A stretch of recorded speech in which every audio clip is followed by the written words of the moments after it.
Because of home rule, we are able to develop strategic partnerships. Home rule is what makes us work so well. We want to congratulate the Florida League of Cities in celebrating and recognizing 50 years of home rule. Home rule. Home rule. Home rule. In 1845, Florida became the 27th state to join the Union. We had just over 54,000 residents and only a handful of cities. Back then, the state government held all the power, not us, the local residents. In fact, no local action could be taken without permission from the state. In the 1860s, this power dynamic was reinforced by Dillon's rule, thanks to Judge Forrest Dillon, the Chief Justice of the Iowa Supreme Court. Over the next few decades, as the population in Florida's cities rose, so did the number of local issues that needed solutions. Take traffic control signs. If a city wished to erect signs during the era of horses, wagons, and the newly created automobiles, you first had to get permission. Local officials had to lobby the state legislature for a special act and then spend years, sometimes decades, waiting for it to pass. Change came in the early 1900s. States began to adopt home rule provision. Now, some local governments were allowed to set local rules and enforce them without their state's approval. These cities could also make the necessary changes to their laws as their city grew.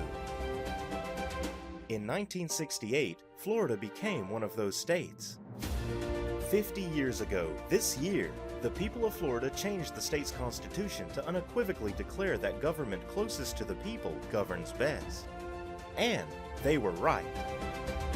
Today, our state has a population greater than 21 million, with more than 400 cities, each with their own unique personalities and needs. Home rule gives us the flexibility to create fair, effective, and responsive policies unique to our individual communities. In Wellington, we host the world's longest-running horse show. It's the Winter Equestrian Festival, and for 3 months of the year, we have as many as 18,000 horses within our municipal borders. It's unique, and that's why cities are so important. Welcome to the City of Hawthorne. We have a long-standing tradition of gaining the input of our citizens to develop a vision for our community. Because of home rule, we are able to develop strategic partnerships to deliver for our community. Welcome to the beautiful village of El Portal. Our tree canopies and tree planting enables us to remain and stay as a Florida Bird Sanctuary and Tree City, USA, which is why people choose and want to live here. The Florida legislator, whose home is located almost 500 miles from here, should not be able to rule on this. Local issues are best addressed by the people in the community who are part of local government.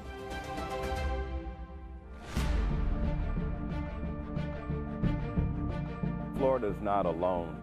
All around America, we're seeing attack on home rule through preemption on minimum wage, paid leave, anti-discrimination laws, even municipal broadband. This is a trend throughout America. It's important that local leaders understand that their responsibility to lead local, think local, but also plan local. The Florida League of Cities is making sure that home rule and the preemption of laws of local authority is on the forefront of political leaders in the state of Florida. The 50th anniversary of home rule is happening now, and it's something to celebrate. We can't just let this milestone pass us by. We owe it to the people that fought for it, and we owe it to our future generations. You have to stay engaged at all levels, but I think the key relationship in Florida is our relationships with our representatives and our senators. Home rule is our ability to personalize the buildings, the roads, the connections we make. I'd like to challenge all of my friends to embrace this cherished concept of home rule. We know what works in our communities. We're empowered to solve local needs with local solutions. We live local.